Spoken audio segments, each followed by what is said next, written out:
spend on you, he says, all on who spend in good cause. Good deeds are opportunities, sparkling bright and true, raising you in the sight of Allah and adorning al-Jannah for you.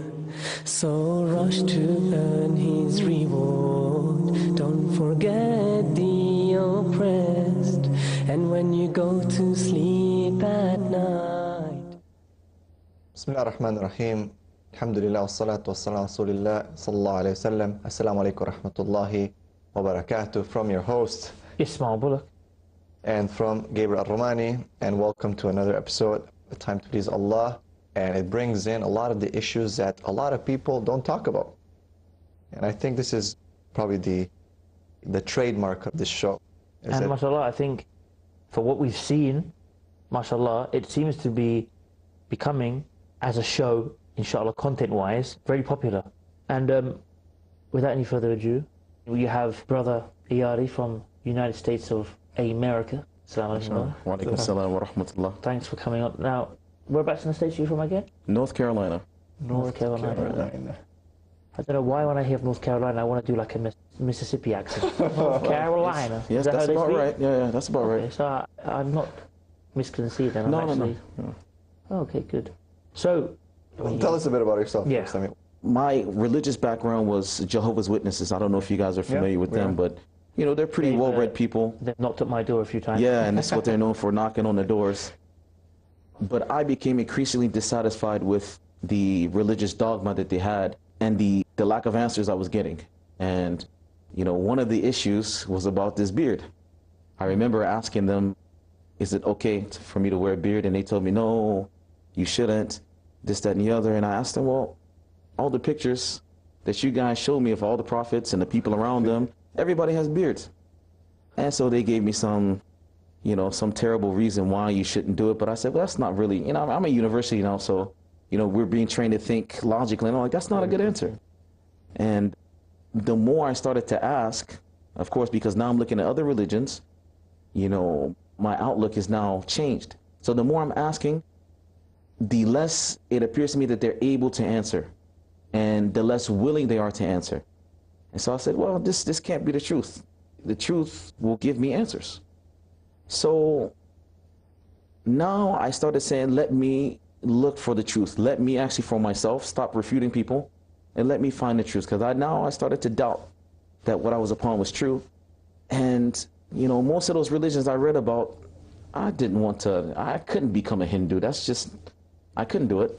It didn't make sense. Buddhism, any Buddhist I talked to on campus would tell me it's not a religion. I said, then why join it? Different facets of Christianity just did not make sense. So the last thing was this Islam. And, you know, of course, Islam in the West, they put a very negative picture on it. And so I was affected by it. As a child, I remember, you know, seeing in the 80s, you know, the problems in the world and seeing people protesting and angry. And this is the idea that, unfortunately, I carried about Muslims. But when I actually started to read for myself, what is this Islam, I found out that it's okay. So I decided to pick up the Quran. I went to our library. We have a very excellent library at our university. For sure. And the Muslim Khan version of the Mus'haf was there, or the Quran, it was there. So I started to read it, and I became very fearful. I was very afraid because everything as Christians at that time that we believed was there in the Quran, but better. You know, the issue of Tawheed came up, and I was just blown away. And you came to this realization by yourself? No one came and told you? No, not at this point. No, nobody was really giving. There was one guy on campus that used to always, you know, give me dawah, but to be honest, I didn't understand what he was saying. He had a very heavy accent and spoke very fast, and so may Allah bless him for efforts, but yeah, I didn't understand anything he was saying in those days. But reading the Quran, I was amazed that there was a concept of Tawheed, and I consider myself as a monotheist, but the monotheism I found with the Muslims was far better than anything any Christian group at that time could offer. And the fact that all the stories I knew about Moses and Abraham and those things were there also, I became fearful, because this was, now I was shocked. I'm the one being refuted. You know, that now I realized I'm the arrogant one. I'm the one that didn't know. So I just closed it. I went directly to the library and gave it back. And because I was afraid, I'm like, you know, this means that everything that I've believed all this time has to be revamped. SubhanAllah. So some time went. I kept reading different little things about Islam. And it came to a point where I said, well, I need to get serious about this. I can't, you know, run for myself. Inside, I knew the truth was with Islam, but I needed to satisfy my soul. So I needed to read more. It was this point then I sought out Muslims, because in the university, especially in the engineering department, you have lots of people from Egypt, you know, from Egypt. Yes. And it was actually these guys that gave me a lot of help, a lot of the Egyptians. So they would give me different reading materials. And one of the books was called The Christian-Muslim Dialogue. Right. Very famous. And this blew me away. It blew me away. You know, I would actually find myself in the middle of a very serious lecture. I have my book that I'm supposed to be reading with the teacher, but the other book is inside. You know, I was so, and it's not that big of a book. Right. It's not that big, but the material was so heavy that I would read it over and over and over. And it got to a point that I was amazed. I said, this is it. This religion is it. But I still hadn't made that decision to become Muslim. I started to notice some of my other friends becoming Muslim. And one in particular, he was a very close friend to me. This guy became Muslim and disappeared. Well, we didn't know he became Muslim. I just noticed I didn't see him around campus anymore. Maybe a semester later, I saw him. He's wearing, you know, the kufi, and, you know, he's growing a beard. And I'm like, you know, what's going on? He's like, I became Muslim. And I'm thinking like maybe it's the 5% or this hip hop stuff. He says, no. Real Islam. Wow. And so he introduced me to some better reading materials, and he introduced me to some actual Muslims on campus. Find out these guys are in my class, Egyptian guys. And, you know, they would start answering questions for me. So finally, just one day, I just said, what's the point asking all these questions? I know it's the truth. Let me just go ahead and do this. So I called him up. It was like maybe 11 at night. And I said, I need to talk to you right now. Talk to my friend. He's like, it's 11 o'clock, man. You know, it's, you know, I'm Muslim. I got to get up and pray. He's like, I said, no, this is important. You have to meet me right now. So I can hear him yawning, you know, like tired. I go directly there. And I told him, I want to become Muslim right now. And he's looking at me shocked, like, right now? I said, yeah, right now. So he called up some guys, and mashallah, took shahada there with them, and ever since, alhamdulillah, I've been Muslim. Nice. I told you there's a pattern amongst most of the stories. Sometimes there's some variances, but I mean, I can relate so much to your story by my stories. It's the same thing, you know, calling my friend, I'm like, okay, come, I need to meet you. Same things, I'm smiling, you know, while you're telling the story. Now, before we probably have a couple of minutes until the end of this segment, but before we do end this segment, in a couple of minutes, what kind of challenges did you face after becoming Muslim? The number one challenge was just being a new Muslim. The fact that people would either expect you to hit the ground running at the same pace they were, or they had this hands-off approach to you. You know, people say, oh, don't tell them this is haram. Don't tell them about this. Don't tell them about it, because they're afraid that you'll leave Islam. And that to me was one of the most frustrating things, that, you know, maybe something seriously prohibited in a religion. Okay, we have to hold you because we've actually got a phone call. I think someone wants to ask you something. I believe from Muhammad. Assalamu alaikum. Assalamu alaikum. Alaikum assalam wa rahmatullah.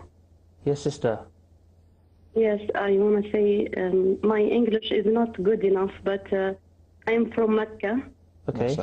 And we are very proud to see you and hear your stories. We are proud that you are Muslims, alhamdulillah. Alhamdulillah. And may Allah bless you. Ameen. Thank you. Jazakallah khairan for your words, sister. That's very nice. Thank you for calling the show as well. Inshallah. Please continue watching the show, inshallah.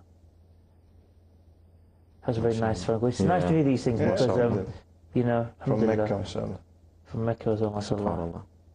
Very nice to see these things. So back to the challenges you were talking about, right? Yeah, so just maybe perhaps as a new Muslim, you don't know everything. Of course, you barely know anything. So it may be that you're doing something that is haram and nobody tells you. That was the thing that upset me, that, you know, somebody would clearly see me doing something and it's not allowed in Islam. And they're scared. And nobody said anything.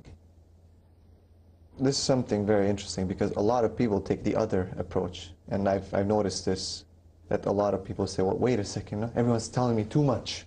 Well, and there's that also. There was that also. So those are the two things that were difficult for me. Because some people... For sure, because they're extremes, both of them. Yeah, there are some people who were telling me, drop out of university right now. Everything. Go make, you know, go make hijrah, go study this, and go memorize Quran, Hadith, leave it now.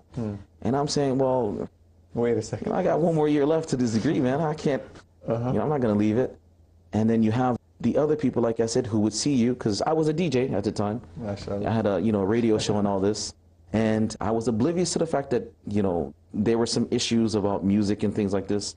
I had no idea. So I'm in the studio doing a thing, and, you know, I remember mentioning to somebody that, oh, I want to start this kind of band. Yeah, so that's basically like, you know, that was the major difficulties, were people on one hand not telling you anything, you know, treating you, it's like you're on a team, a football team or something, waited all your life to get on the team, you want to play, and they're telling you, no, just sit down, take it easy. So, and then on the other side, you know, you have those people who want you to know everything, and they're like, oh, you haven't memorized, you know, this book? Ah, what is this, brother? You know, they expect you to know so much. Some of them unforgiving, you know. Was this difficult for you? I mean, that, to be honest, it was very difficult. That was, because of this reason, was the first tribulation I faced in the religion. We have to cut you off again, brother, because now we have another call. Sister Fawzia from Dubai. Assalamu alaikum, Sister Fawzia. Wa alaikum salam. How are you, Akhi? Alhamdulillah, I'm good, alhamdulillah. I just want to say I love your program. Okay, mashallah. And to please Allah, wallahi, it is such, even though I was a born Muslim, and my mother embraced Islam, mashallah, and may Allah give her Jannatul Firdaus. Inshallah. For her, you know, the struggle that she went through, Allahu Akbar. She raised 10 kids, and Allah just was with her, you know. You saw miracles of how Allah was pleased with her, alhamdulillah. I just wanted to say, I have just moved to Dubai. I'm from South Africa. I just wanted to know, is there any place where I can find a madrasa to go to? In Dubai? Perhaps no. In Dubai?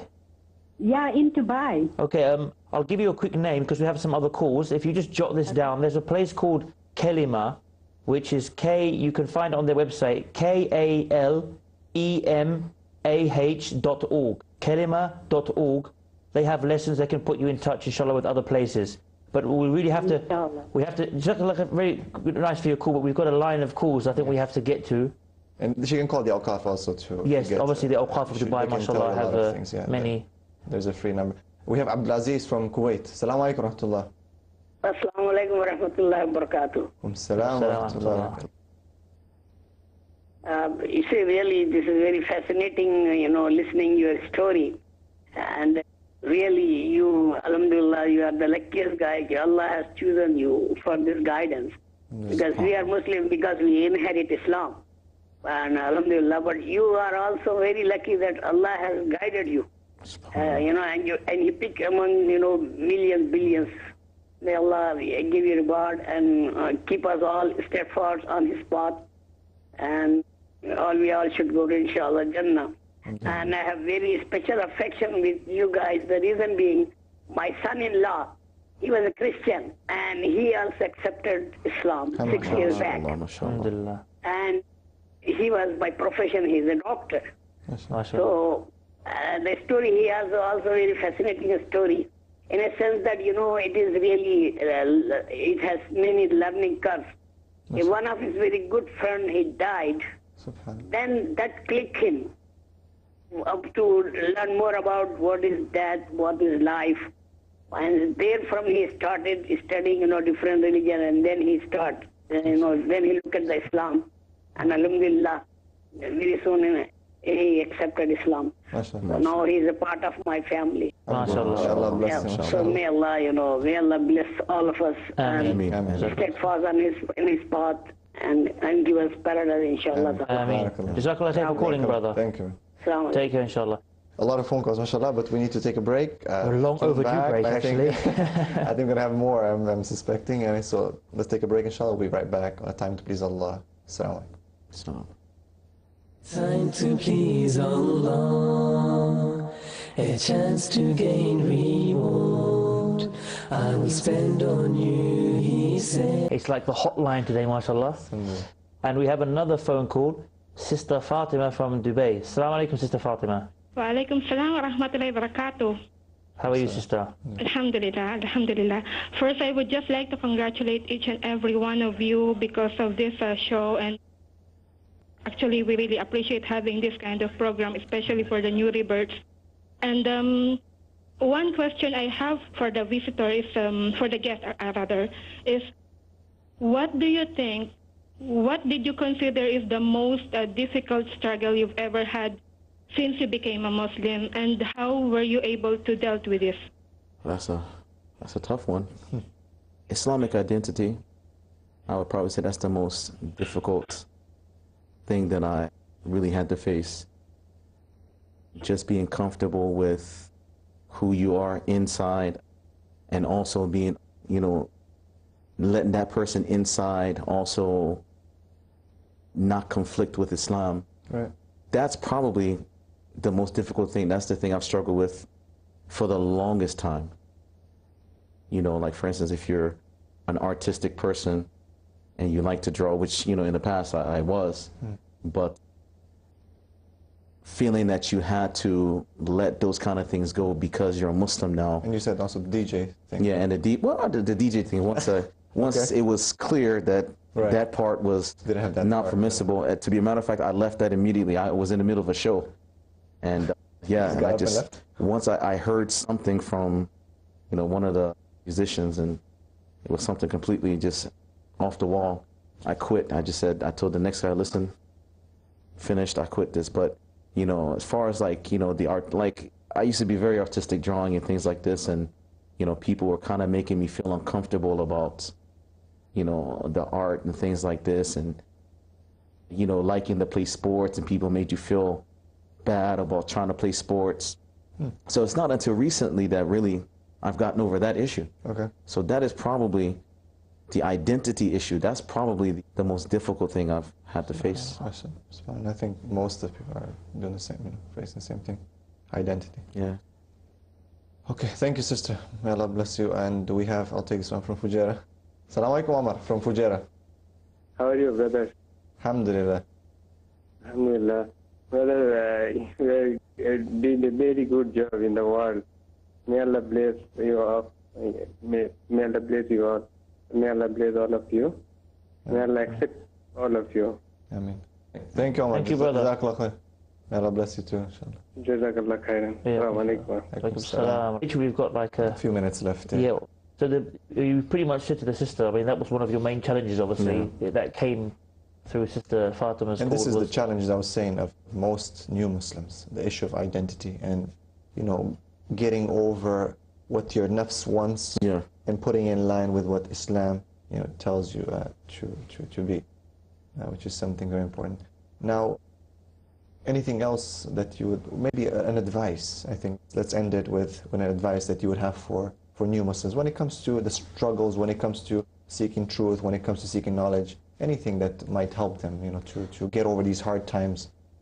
For the actual revert themselves, seeking knowledge is the most important, all the issues. To be able to look into these issues yourself rather than relying on other people to always tell you what is correct or what is not correct, because, in reality, you have to face it. Sometimes people know, sometimes they don't. So maybe the advice that you're getting from somebody is completely wrong. So I would advise all new Muslims to really try their best to begin to seek knowledge. I'm not saying try to become Bukhari or, Sheikh Uthaymeen or something like this, but just, whatever it is about the religion, especially the pillars, to seek knowledge in, issues, look in authentic, reputable sources, and become firm in those issues. And to continue doing that year after year for the rest of your Muslim life, to continue to seek knowledge, to try to be a better Muslim, and companionship, find good friends. This is something very important. Very important. And very important.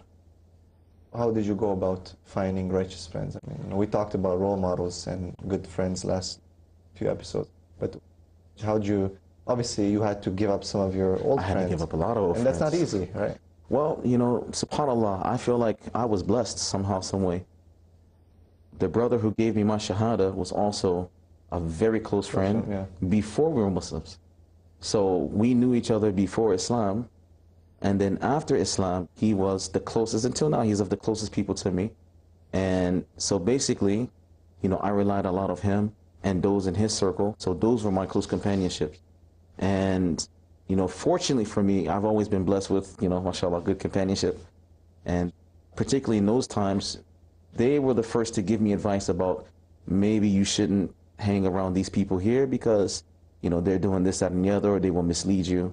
And, I was blessed. I was really blessed because the people that were around me, my close ashab, my, close companions, were fantastic, wonderful people.